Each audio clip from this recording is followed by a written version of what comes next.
Good morning, everybody. This is Rich Rouser from Pentegra. Thanks for joining the webinar this morning. Today we're going to talk about ERISA Section 316, which really talks about the plan administrator role that needs to be filled with every qualified plan out there. So one of the things that we've done more recently is publish a new thought leadership piece on ERISA 316. That's available via the Pentegra.com website. So if you want to get your own copy of that, please feel free to go up there and get it. But what I plan on doing over the next 30 minutes or so is covering what 316 really means, what are the administrative duties that need to be done, what are the fiduciary responsibilities, what are the risks involved, and I want to highlight some of the things that we can do and are already doing for many of our clients in terms of helping fulfill this role and this responsibility. So with that said, let's kind of get into discussion of some of the items. And as I said, Pentegra has been filling fiduciary roles on our qualified plans for nearly 75 years. On many of the products and services we offer, we are a full scope fiduciary of the plan, meaning we not only cover ERISA 316, in many cases, or in some cases, we cover ERISA 338, which is the investment fiduciary role. On some of the newer offerings that we have, we can actually kind of, I call it slice and dice, and apply various administrative oversight or take on the responsibilities of various segments. So we're going to talk a little bit about that this morning, too.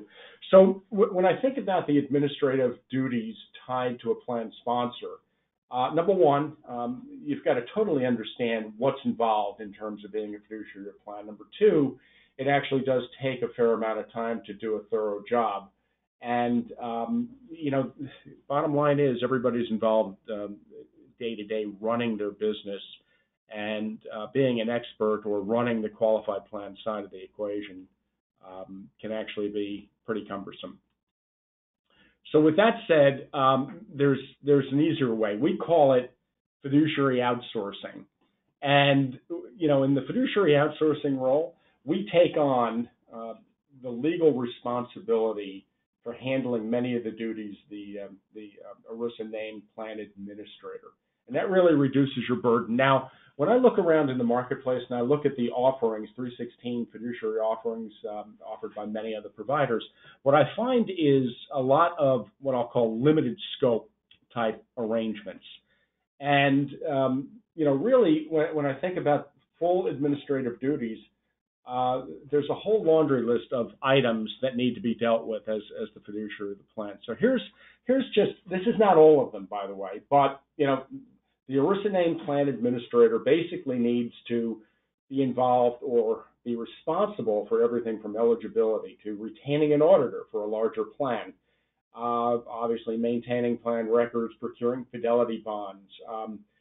When I think about the investment side of the equation, if the plan sponsor is involved in the investment side, there really should be an investment policy statement. There should be a funding policy for the plan.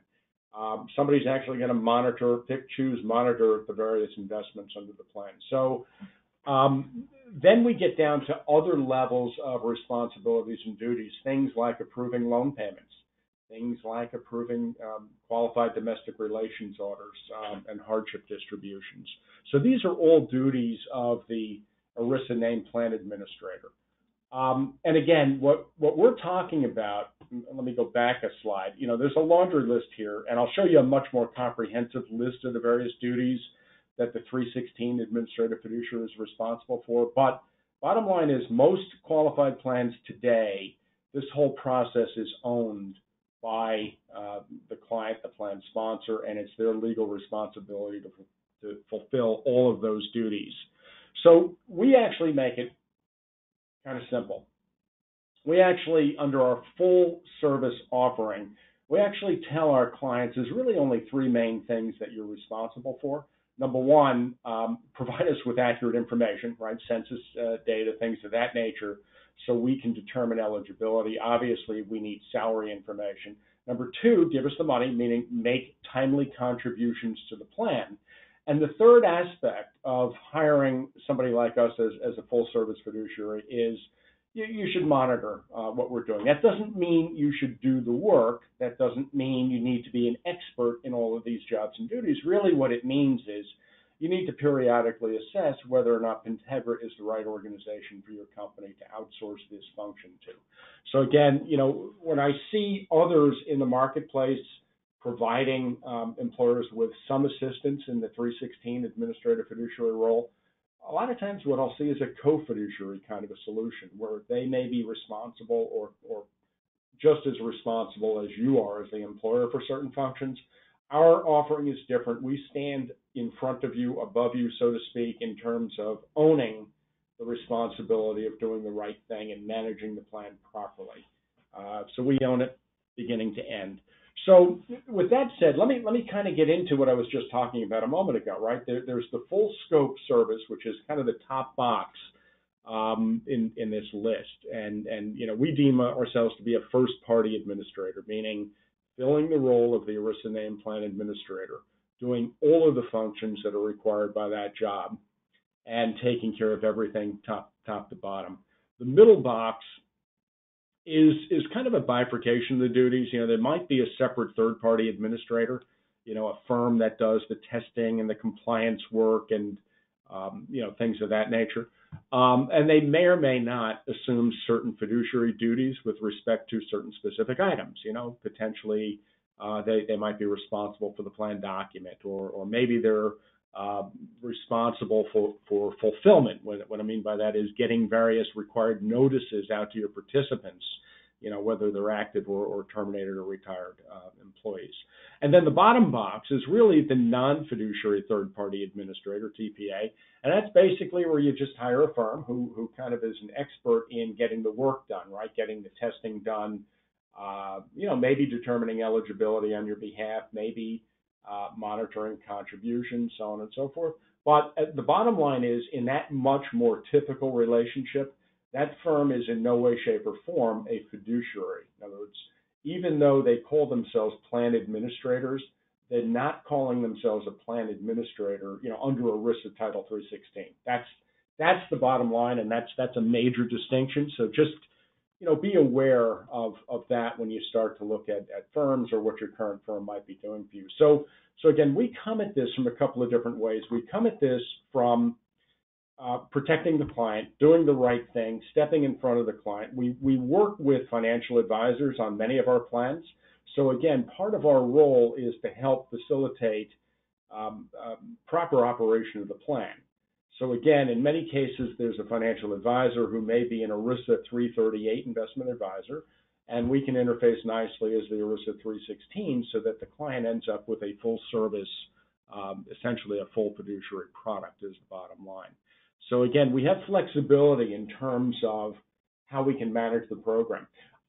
Here, I wanted to put a list of the top 10 things together, but it turned out to be a list of the top 11 issues that can go wrong with qualified plans. Number one on the list, I'm not going to go through all of these, but not keeping plan documents updated to reflect law changes. Now, whenever we take on a new client here at PENTegra, we pretty much, in particular, if we're the ERISA 316 administrator, and we want to be sure that the plan is clean, that everything is up to date, that things are in good order.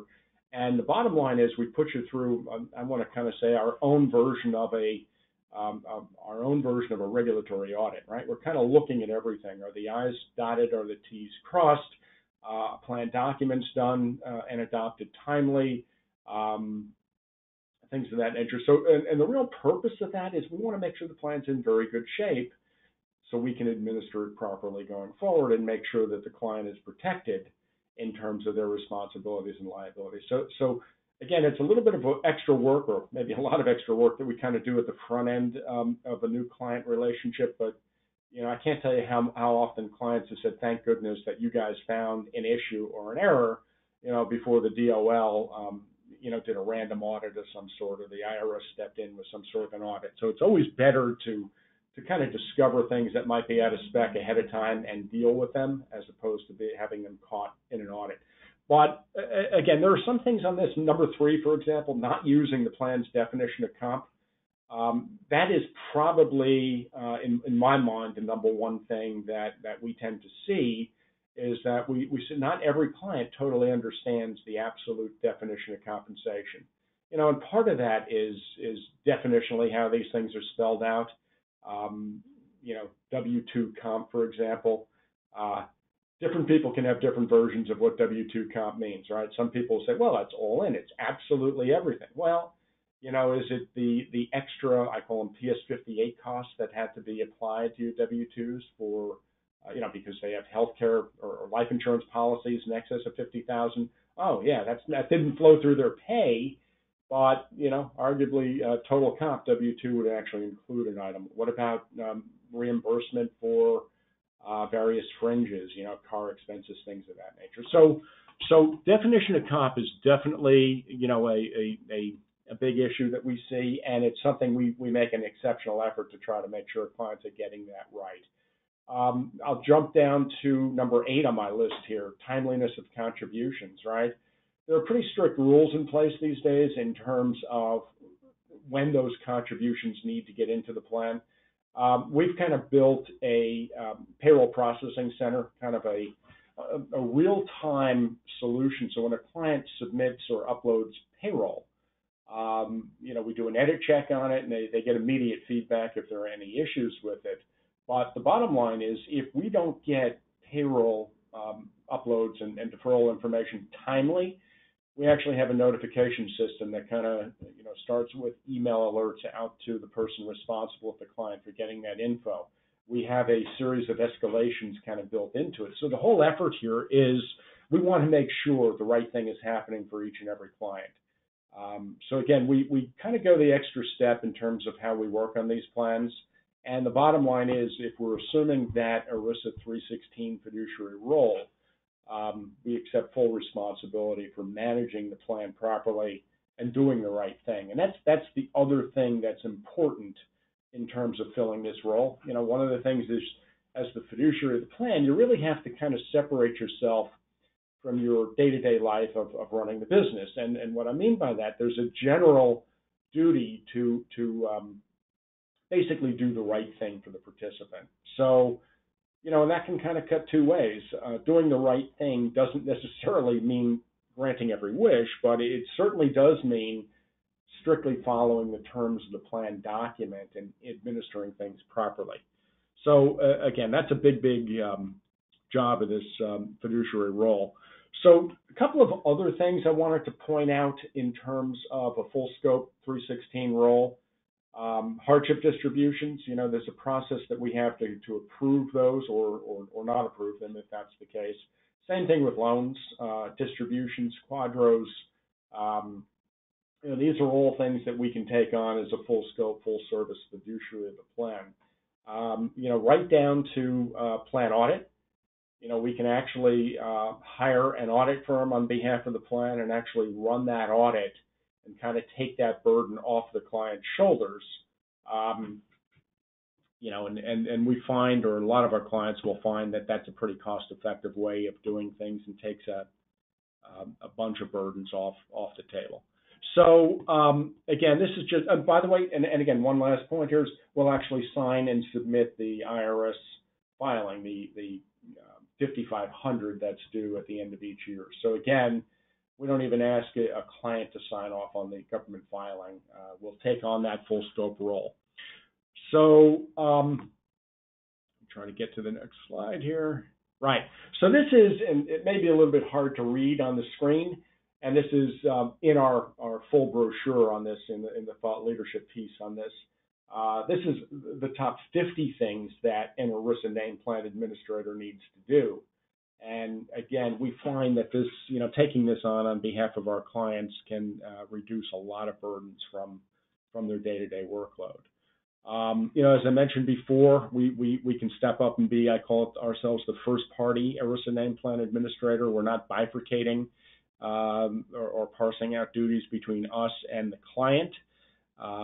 Again, we can be full scope, and it kind of goes back to those three things that I said early on. If we're full scope, each client only really has to do three things. Number one, give us the data. Number two, give us the money. And number three, periodically monitor us to make sure we're doing the right job for you.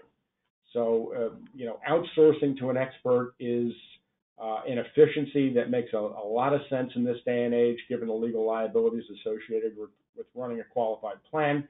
The work that we do actually takes real work, I would say, off of your desk at the client level.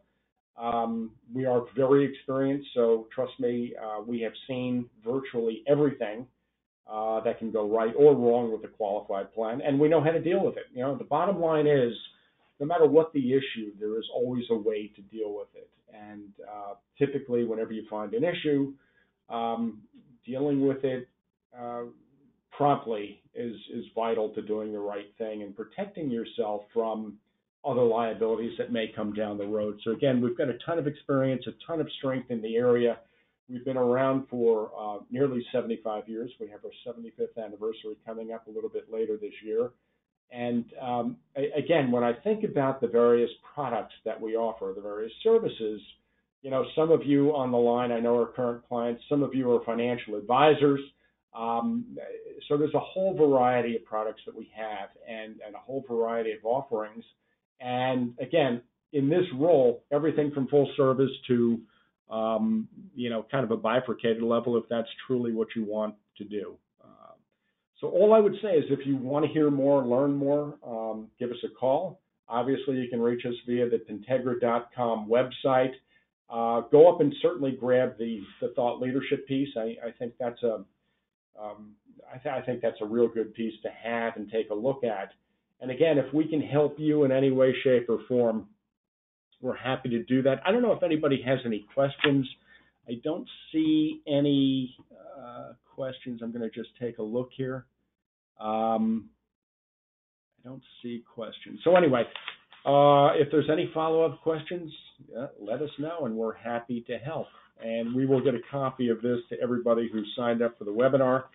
And glad you could spend the time with us this morning. Thanks for joining us.